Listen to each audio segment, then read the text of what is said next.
Hi photographers! Hello mga higala! Karon mag-unbox og install ta og item na ako na-purchase sa TechPhone for only 499 pesos. This is a Wi-Fi range extender ng Xiaomi. This item was released last June 2020 for only 499 pesos. I am excited about this item kay diri sa akong kwarto hinay ang Wi-Fi. That's why we have decided na magpalit ani nga item.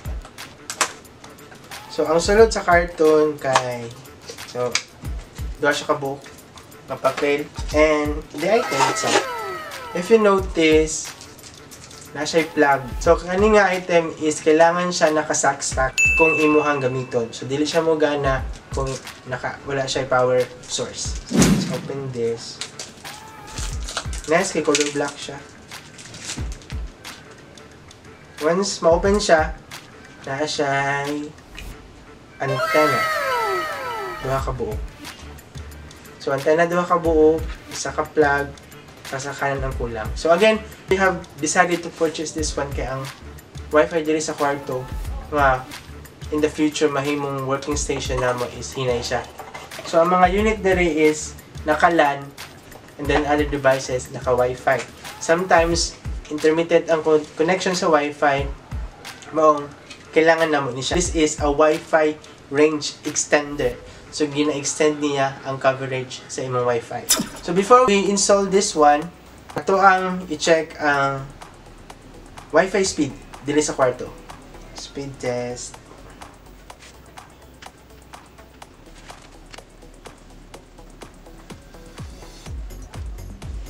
So, again guys, tag 499 lang siya. Barato siya. Sa TechPhone siya available or sa Xiaomi Mi Store sa Gaisano Mall. Or you can also check Shopee or Lazada na pala dito. Ang ping is 8, ang download is 24.2 Mbps, ang upload is 13.9. So this is the Wi-Fi speed test before na-install ang Xiaomi Wi-Fi Range Extender Pro. So guys, if you are wondering ano nga change sa location, before niyo siya i-set up, need siya dapat na duol siya sa inyong router para dali siya mo-connect. And before you do that, dapat naka-ready na ang app na gamitin niyo para ma-connect siya sa Wi-Fi. So let's go to Google Play and search Mi Home.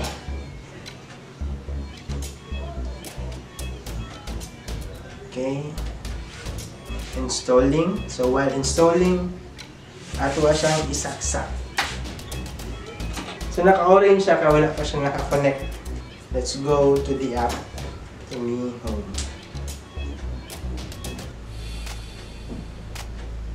So i-agree lang siya.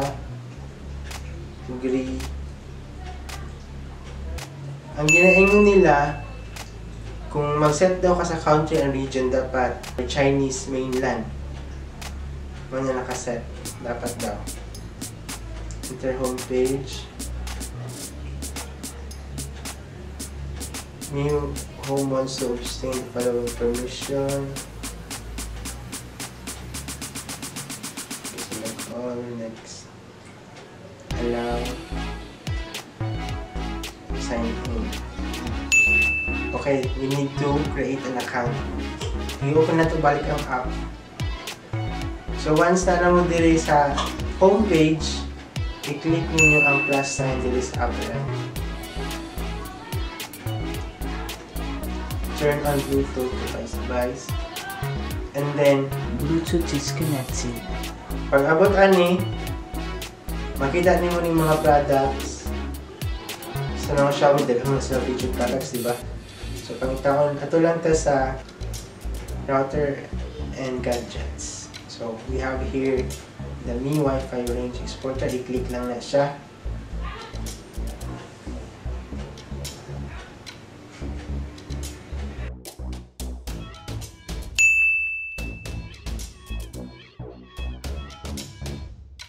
So nato dili sa kwarto, na-install na nato siya.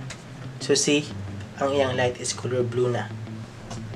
Now let's check kung magana ba yung connection. So ato ang i-change ang password, ang ato ang Wi-Fi name to bedroom. And then same na ang password. Now, let's check kung gana ba ni siya or dili. Okay. Change na ito ang Wi-Fi connection.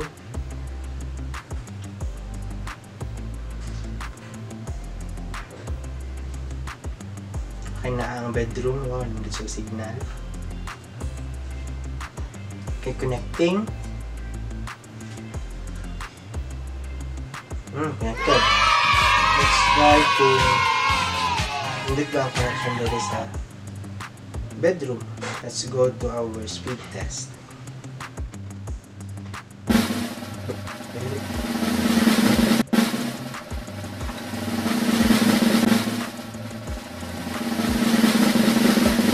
Wow, not bad. So guys, ganina ang ato ang ping sa kwarto is 8. So, pag-check na ako karon 8 po, the same na yung ping. Now, the amazing is, ang download kaganina is 24.2 Mbps. Ang download karon nga na-install nato ang Xiaomi Wi-Fi Range Extender Pro 27.4 na siya. And then, nato ang upload ganina is 13.9 Mbps lang. Karon nga nakakonekta sa ato ang Wi-Fi extender, nahimo siyang 31.7. Very good. Thumbs up. Galing. Nag-boost ko lang ang signal din sa bedroom. Very good. Recommended. So if you like this episode, just like and comment to this video and do not forget to subscribe.